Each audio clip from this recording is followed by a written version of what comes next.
오늘은 사장님 아들도 점점점 이렇게 키워드를 좀 잡아봤는데요. 이틀 전에 있었던 이제 청년 노동자 3명을 초청해서 했던 간담회 얘기입니다.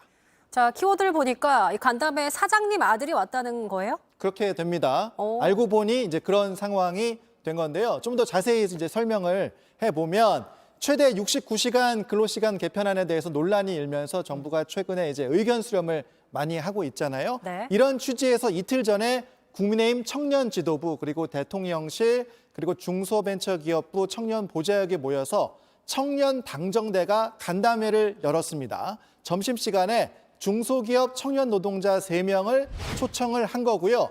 김기현 국민의힘 대표도 깜짝 등장을 했었습니다. 당에서 좀 더 힘있게 추진하기 위해서 김기현 대표님이 오찬도 취소하고 깜짝 방문하신 걸로 아는데요.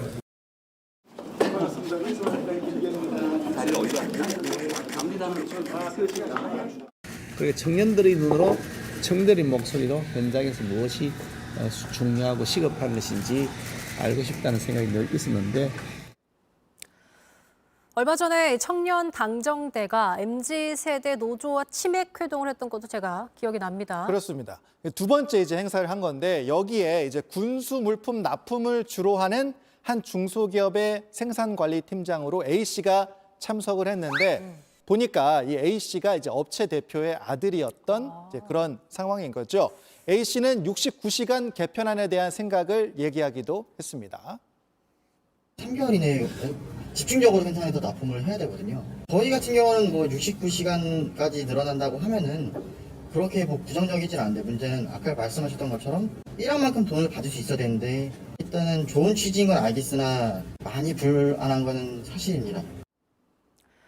자, 지금 A씨 같은 경우에는 실제 업무를 담당하고 있긴 하지만 대표, 그러니까 사장의 아들이다 보니까 청년 노동자 간담회 그것도 3명밖에 참석하지 않는 그 자리에 과연 맞는 인사인가라는 거에서 논란이 되고 있는 것 같아요. 그렇습니다. 그런 비판 논란이 있을 수밖에 없죠. 민주당은 가짜 청년 노동자를 앞세워서 정부의 69시간 노동제에 대한 청년 노동자들의 생각을 호도한 거라고 비판을 했습니다.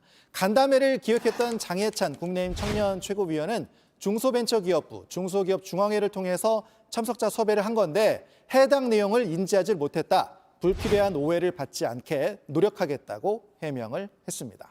뭐 어쨌든 가장 중요한 건 보여주기식 간담회는 안 된다라는 거. 네.